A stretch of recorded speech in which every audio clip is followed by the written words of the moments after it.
Hello बच्चों, मैं अनुज Shukla physics online classes में आपका स्वागत करता हूं। कैसे हैं बच्चों, क्या हाल चाल है, कैसी पढ़ाई लिखाई चल रही है आप लोगों की। उम्मीद है हमारे सभी बच्चे ऑनलाइन क्लासेस के माध्यम से अपनी स्टडी को बहुत अच्छी तरीके से कंटिन्यू कर रहे होंगे और मन लगाकर खूब पढ़ाई कर रहे होंगे। ऐसे ही बच्चों, आप सभी लोगों को मिलने वाले वीडियोस को बहुत अच्छे से पढ़ना है और एक एक कॉन्सेप्ट को अच्छे से क्लियर करना है। ओके, मैं कोशिश करता हूं कि सभी बच्चों को एक एक कॉन्सेप्ट वीडियो के माध्यम से बिल्कुल अच्छी तरीके से क्लियर हो जाए।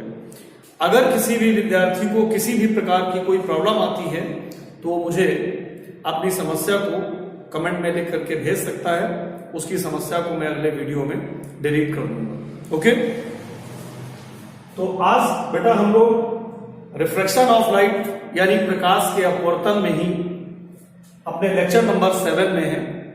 लास्ट वीडियो में मैंने आप लोगों को पढ़ाया था कि प्रकाश का अपवर्तन क्या होता है, प्रकाश का अपवर्तन किसको कहते हैं और किस तरीके से रिफ्रैक्शन की फिनोमेना होती है, यानी अपवर्तन की घटना किस तरीके से होती है। ओके, आज हम आपको बताएंगे कि प्रकाश के अपवर्तन का कारण क्या है। आज का हमारा टॉपिक है प्रकाश के अपवर्तन का कारण। राइट, आज का हमारा टॉपिक है प्रकाश के अपवर्तन का कारण क्या है, यानी प्रकाश में अपवर्तन की फिनोमेना क्यों होती है। जब प्रकाश एक माध्यम से दूसरे माध्यम में जाता है तो प्रकाश की चाल क्यों बदल जाती है, प्रकाश की किरण अपने पथ से विचलित क्यों हो जाती है, अभिलंब अगर विरल से सघन में जा रही है तो अभिलंब की ओर ही क्यों झुकती है, अगर सघन से विरल में जा रही है तो अभिलंब से दूर ही क्यों बढ़ती है। आज हमें इस चीजों को अच्छे से समझना है और जानना है। ओके, तो प्रकाश के अपवर्तन का कारण क्या है, what is the reason of refraction of light. प्रकाश के अपवर्तन का क्या कारण है, इसको हमें जानना है। तो प्रकाश के अपवर्तन का कारण प्रकाश की चाल का भिन्न भिन्न माध्यमों में भिन्न भिन्न होना है। प्रकाश की चाल का भिन्न भिन्न माध्यमों में भिन्न भिन्न होना है, यानी अलग अलग माध्यमों में प्रकाश की चाल अलग अलग होती है। आपको मैंने लास्ट वीडियो में भी बताया था कि प्रकाश की चाल विरल माध्यम में ज्यादा और सघन माध्यम में कम होती है। यही कारण है कि जब प्रकाश की किरण एक माध्यम से दूसरे माध्यम में जाती है तो अपने पथ से विचलित हो जाती है, यानी डेविएट हो जाती है। ओके, आइए जरा आपको बताते हैं कैसे। हमने मान लिया कि प्रकाश विरल माध्यम से सघन माध्यम में जा रहा है। प्रकाश विरल माध्यम से सघन माध्यम में जा रहा है। पहला केस देखिए, प्रकाश विरल माध्यम से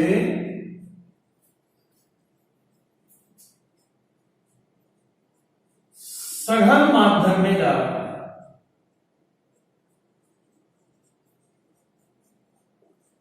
सघन माध्यम में जा रहा है।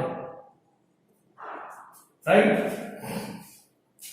तो स्नेल के नियम से, किसके नियम से, स्नेल के नियम से, तो जब प्रकाश विरल माध्यम से सघन माध्यम में जा रहा है तो स्नेल के नियम को यूज करते हैं। स्नेल का नियम क्या था, साइन आई बटे साइन आर बराबर 1n2। और मैंने आपको बताया था कि 1n2 को हम लोग कहते हैं पहले माध्यम के सापेक्ष दूसरे माध्यम का अपवर्तना। पढ़ते कैसे हैं, जो पहले लिखा हुआ है उसके सापेक्ष और जो बाद में लिखा हुआ है उसका अपवर्तना। तो पहले माध्यम के सापेक्ष दूसरे माध्यम का अपवर्तनांक। और मैंने बताया था अपवर्तनांक क्या है, ये किन्हीं दो माध्यमों का सापेक्ष गुण है जो उन दोनों माध्यमों में प्रकाश की चालों के अनुपात के बराबर होता है। यानी 1/2 का मान v1/v2 के बराबर होता है। तो फिर हम लोग स्नेल के नियम को लिख सकते हैं sin i बटे sin r is equal to v1/v2। क्या लिख सकते हैं? sin i बटे sin r is equal to v1/v2। चूंकि प्रकाश की किरण विरल माध्यम से सघन माध्यम में जा रही है, आप जानते हैं विरल माध्यम में प्रकाश की चाल सघन माध्यम में प्रकाश की चाल से ज्यादा होती है। यानी v1 is greater than v2। v1 का मान v2 से अधिक होता है क्योंकि v1 विरल माध्यम में प्रकाश की चाल है और v2 सघन माध्यम में प्रकाश की चाल है।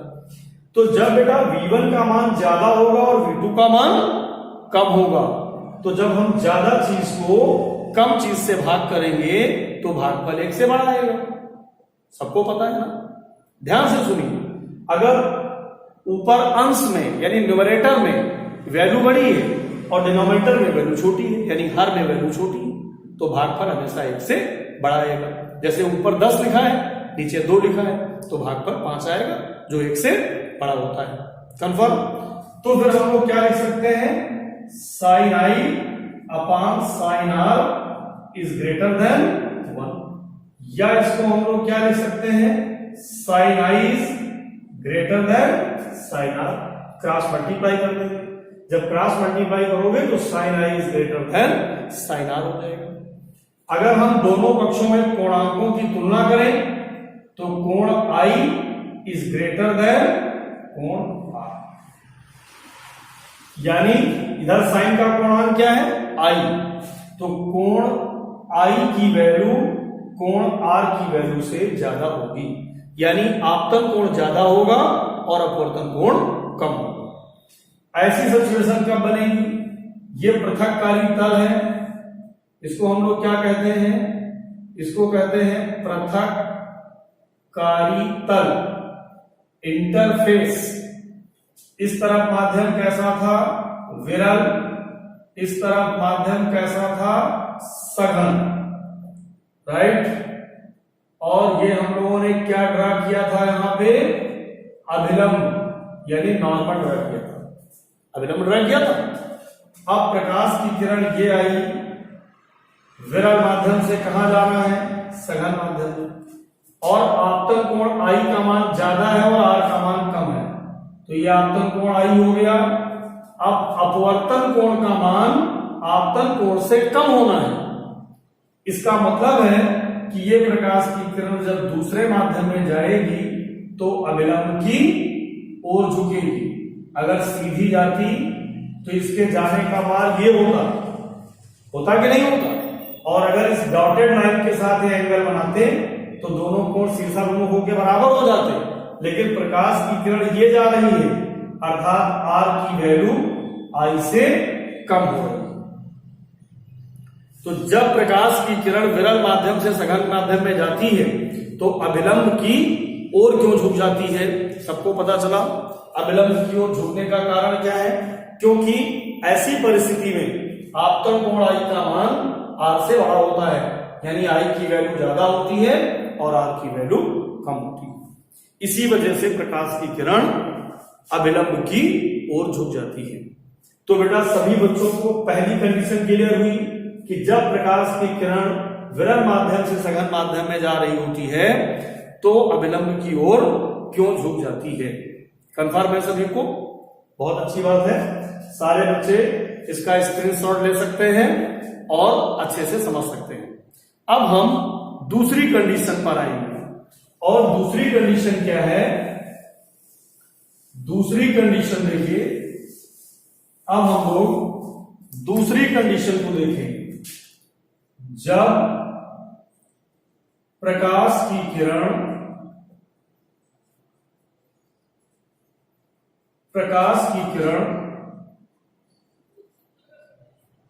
सघन माध्यम से विरल माध्यम में जा रही है,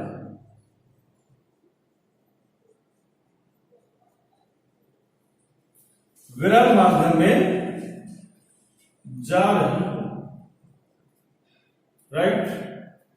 तो जब प्रकाश की किरण सघन माध्यम से विरल माध्यम में जा रही है, ऐसी परिस्थिति में हम लोग क्या करें?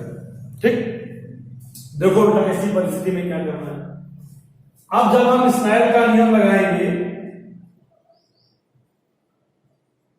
स्नेल के नियम से, अब जब हम स्नेल का नियम लगाएंगे तो क्या लिखोगे? साइन आई बटे sine r is equal to V1 अपान V2। अब जब प्रकाश की किरण विरल माध्यम से सघन माध्यम में जाएगी, प्रकाश की किरण सघन माध्यम से विरल माध्यम में जाएगी, ओके। तो फिर आप जानते हैं V1 is less then V2। अब V1 हो जाएगी सघन माध्यम में प्रकाश की चाल और V2 हो जाएगी विरल माध्यम में प्रकाश की चाल। सघन माध्यम में प्रकाश की चाल विरल माध्यम में प्रकाश की चाल से कम होती है, यानी ऐसी सिचुएशन में V1 का मान V2 से कम हो जाएगा। ध्यान से समझ लीजिए, V1 सघन माध्यम में प्रकाश की चाल है और V2 विरल माध्यम में प्रकाश की चाल है। अब सघन माध्यम में प्रकाश की चाल यानी V1 की वैल्यू कम हो जाएगी और V2 की वैल्यू ज्यादा हो जाएगी, यानी अंश छोटा हो जाएगा और हर बड़ा हो जाएगा। अब जब बेटा अंश छोटा हो जाएगा और हर बड़ा हो जाएगा तो भागफल 1 से छोटा आएगा, भागफल 1 से छोटा आएगा। और अगर भागफल 1 से छोटा आएगा तो साइन आई अपान sine r is less than 1 हो जाएगा। साइन आई बटे sine r is less than 1 हो जाएगा। तो फिर ऐसी परिस्थिति में sine i is less than sine r हो जाएगा। क्रॉस मल्टीप्लाई कर देंगे इसका, और जब कोणांकों की तुलना करोगे तो कोण आई इज लेस देन कोण आर, यानी आपतन कोण का मान अपवर्तन कोण के मान से छोटा हो जाएगा, कम हो जाएगा। क्यों भाई? तो बेटा क्या परिस्थिति बनेगी? हमने फटाफट यहां पर क्या बना दिया, एक पृथककारी तल, इंग्लिश में कहते हैं इंटरफेस। ये मैंने यहां पे नॉर्मल ड्रा किया, ये अभिलंब ड्रा हो गया, और ये माध्यम कैसा हो गया? विरल। और ये कैसा माध्यम हो गया? अब ये हो गया माध्यम सघन, और इधर माध्यम कैसा हो गया? विरल। प्रकाश की चाल विरल माध्यम में हो गई V2 और सघन माध्यम में हो गई V1। ये प्रकाश की किरण आई, इंसिडेंट हुई, आपतन कोण क्या बन गया? I। अब I का मान R से कम होना है। ये कब संभव है? जब प्रकाश की किरण अभिलंब से दूर हटेगी। अगर प्रकाश की किरण सीधी जाती तो इसके जाने का मार्ग ये होता, अभिलंब की ओर झुकती तो ये जाती, अभिलंब से दूर चली गई, तो ये पूरा देखिए एंगल कितना बन जाएगा? R बन जाएगा। तो ऐसी परिस्थिति में अपवर्तन कोण का मान आपतन कोण के मान से बड़ा हो गया, यानी ज्यादा वैल्यू इसकी होगी। कंफर्म है भाई सबको? सभी बच्चों को इसका दूसरा कारण सबको समझ में आ गया। तो जब प्रकाश की किरण सघन माध्यम से विरल माध्यम में जा रही होती है तो हमेशा अभिलंब से दूर हट जाती है, अभिलंब से दूर हट जाती है। कोई प्रॉब्लम किसी को? सारे बच्चों को समझ में आ गया, बहुत अच्छी बात है। अब हम इसके बाद तीसरी कंडीशन पर आए, और तीसरी कंडीशन क्या है उसको सभी लोग ध्यान से देखें। अब हमारी तीसरी कंडीशन क्या है? यदि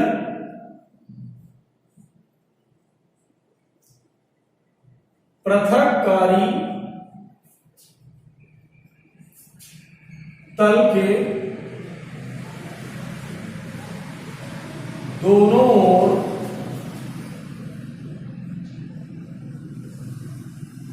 माध्यम समान हो। तीसरी कंडीशन, यदि पृथककारी तल के दोनों ओर माध्यम समान हो तो फिर क्या कंडीशन बनेगी? स्नेल के नियम से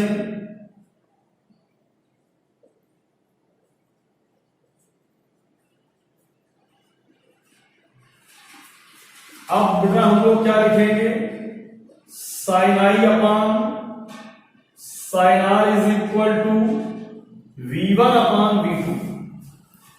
अब चूंकि दोनों ओर माध्यम समान है, पृथककारी तल के ऊपर जो माध्यम है वही पृथककारी तल के नीचे माध्यम है, यानी माध्यम दोनों तरफ समान है। अब जब माध्यम दोनों तरफ समान होगा तो प्रकाश की चाल भी क्या होगी? समान होगी। जब एक ही प्रकार का माध्यम है तो प्रकाश की चाल एक ही होगी, पहले माध्यम में भी वही होगी और दूसरे माध्यम में भी वही होगी।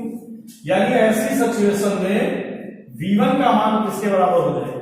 V2 के। V1 पहले माध्यम में प्रकाश की चाल, V2 दूसरे माध्यम में प्रकाश की चाल, और दोनों ही माध्यमों में प्रकाश की चाल समान हो जाएगी। तो जब V1 का मान V2 के बराबर आप यहां रखोगे और भाग करोगे तो फिर क्या बन जाएगा? साइन आई अपान sine r is equal to 1।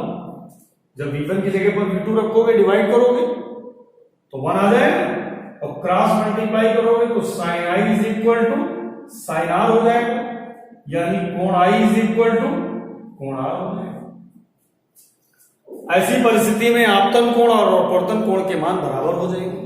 इसका मतलब जब प्रकाश की किरण एक माध्यम से दूसरे माध्यम में जाएगी तो अपने मार्ग से विचलित नहीं हो।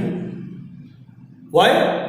क्योंकि दोनों ही माध्यमों में कोण बराबर आ रहे हैं। अगर कोण बराबर आ रहे हैं तो फिर हम लोग ये क्या ड्रा करेंगे? यहां पर हम लोग फटाफट ड्रा कर देंगे पृथककारी तल, और ये इस पर नॉर्मल ड्रा हो जाएगा, यानी अभिलंब हो जाएगा, और इस तरफ माध्यम विरल हो जाएगा, इस तरफ माध्यम सघन हो जाएगा। अब दोनों ही तरफ कोण आई और कोण आर बराबर हैं। ऐसी सिचुएशन में जो आपतित किरण है वो बिना विचलित हुए देखिए सीधी निकलती चली जा रही है, और ऐसी दशा में आई और आर बराबर हो जाएंगे, यानी दोनों शीर्षाभिमुख कोण हो जाएंगे। क्या हो जाएंगे? शीर्षाभिमुख कोण हो जाएंगे और परस्पर बराबर हो जाएंगे। Any problem? किसी को कोई समस्या?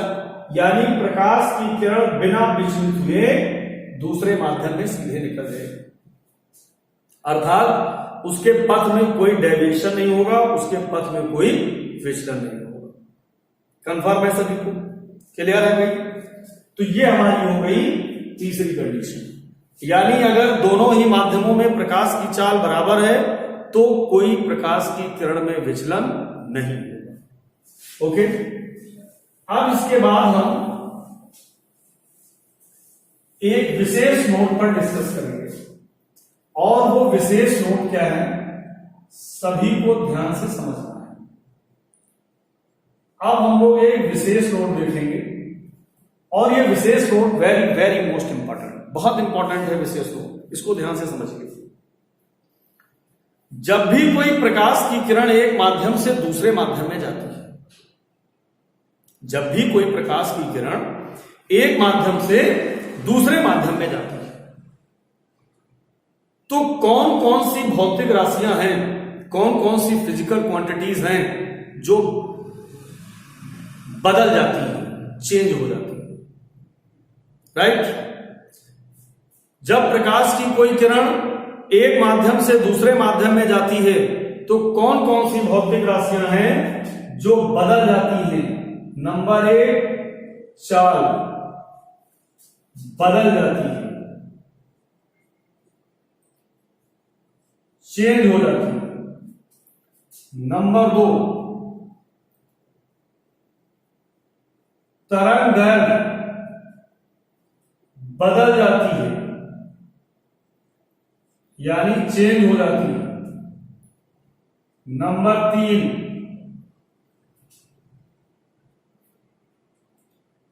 तीव्रता बदल जाती है।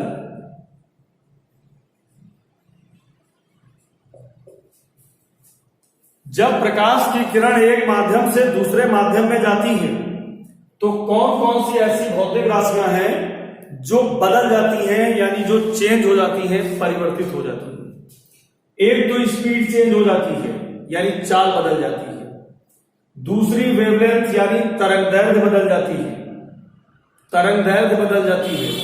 और तीसरी उसकी तीव्रता बदल जाती है, यानी इंटेंसिटी चेंज हो जाती है। ओके, तो the speed and wavelength and intensity of the light to be change when light enter one medium to another medium.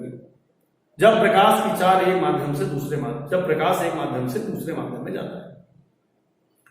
आपके यहां बोर्ड एग्जामिनेशन में, स्टेट बोर्ड में, कॉम्पिटिटिव एग्जामिनेशंस में क्वेश्चन क्या आता है?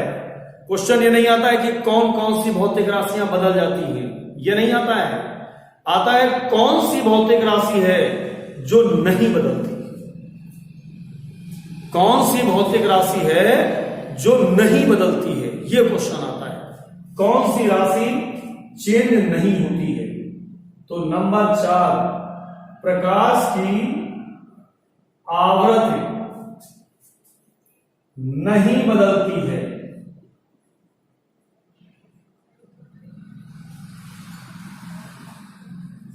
इसे मैं बॉक्स में क्लोज कर रहा हूं, सभी लोग ध्यान से देख लें कि जब प्रकाश एक माध्यम से दूसरे माध्यम में जाता है तो प्रकाश की आवृत्ति, that is frequency of light, कभी भी चेंज नहीं होती। उसका कारण क्या है? क्योंकि किसी भी प्रकाश की जो आवृत्ति है वो उसके कलर पर डिपेंड करती है, उसके रंग पर निर्भर करती है। इसलिए जब प्रकाश एक माध्यम से दूसरे माध्यम में जाता है तो कभी भी उसकी फ्रीक्वेंसी चेंज नहीं होती है, यानी उसकी आवृत्ति कभी भी नहीं बदलती। कंफर्म? तो ये विशेष नोट सभी बच्चों के लिए वेरी मोस्ट इंपॉर्टेंट है। सभी बच्चे इस पर इंपॉर्टेंट टिक कर लेंगे, उनके बोर्ड एग्जामिनेशन में बहुत पूछा जाता है, ये ध्यान रखना है सभी को। और इसके बाद एक विशेष नोट और हम लोग देखेंगे यहां पे, और वो विशेष नोट क्या है? वो विशेष नोट है स्नेल के नियम का व्यापक रूप।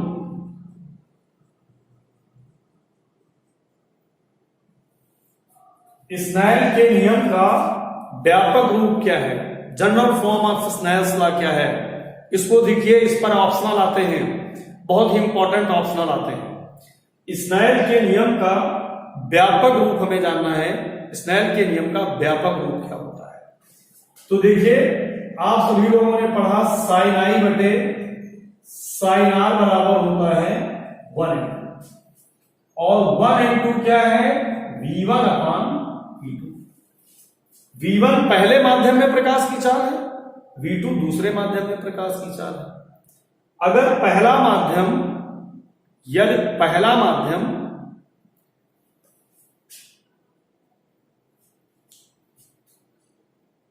V1 है, पहले माध्यम में प्रकाश की चाल V1 है और दूसरे माध्यम में प्रकाश की चाल V2 है, तो V बराबर क्या होता है? n lambda. V बराबर क्या होता है? n lambda. n बेटा यहां पर क्या है? हम लोग यहां पर n ना बोलेंगे, n को हम लोगों ने अपवर्तनांक को रिप्रेजेंट किया है, तो हम V बराबर f लैम्डा बोलेंगे। f क्या है? फ्रीक्वेंसी। f क्या है? फ्रीक्वेंसी। तो V बराबर V1 की जगह पर हम लोग क्या लिख सकते हैं? f lambda 1। f पहले माध्यम में प्रकाश की आवृत्ति है, लैम्डा 1 पहले माध्यम में प्रकाश की तरंगदैर्घ्य। V2 बराबर किसके हो जाएगा? f lambda 2। मैंने अभी आपको बताया कि जब प्रकाश की किरण एक माध्यम से दूसरे माध्यम में जाती है तो आवृत्ति नहीं परिवर्तित होती है। f जो पहले माध्यम में थी वही दूसरे माध्यम में भी रहेगी, तो f से f कैंसिल हो जाएगा, तो ऐसी दशा में हो जाएगा साइन आई बटे साइन आर बराबर लैम्डा 1 अपान लैम्डा 2। तो ये हमारा स्नेल के नियम का व्यापक रूप कहलाता है, जनरल फॉर्म कहलाती है साइन आई बटे साइन आर बराबर लैम्डा 1 बटे लैम्डा 2। तो स्नेल का नियम sin i बटे sin r बराबर 1n2 भी लिखा जाता है। स्नेल का नियम sin i बटे sin r बराबर n2 अपान n1 भी लिखा जाता है। और स्नेल का नियम sin i बटे sin r बराबर v1 अपान v2 भी लिखा जाता है। और स्नेल का नियम sin i बटे sin r बराबर λ1 बटे λ2 भी लिखा जाता है। इस टू बी राइट, सभी बच्चों को समझ में आया। तो ये सारी चीजें प्रकाश के अपवर्तन के कौन कौन से कारण हैं, क्या परिस्थितियां हैं, सारे बच्चों को क्लियर हो गई? बोलो भाई। तो उम्मीद है आज का ये वीडियो सभी बच्चों को अच्छा लगा होगा, उन्हें अच्छे से समझ में आया होगा। मेरा सभी बच्चों से यही कहना है कि वो अपने वीडियो को बार बार प्ले करें और अच्छी तरीके से एक एक स्टेप को ध्यान से समझें। ओके, तो हमारे सभी बच्चे इसी प्रकार से अपनी ऑनलाइन क्लासेस पढ़ते रहिए और आगे बढ़ते रहिए। बहुत बहुत धन्यवाद। That's all for today.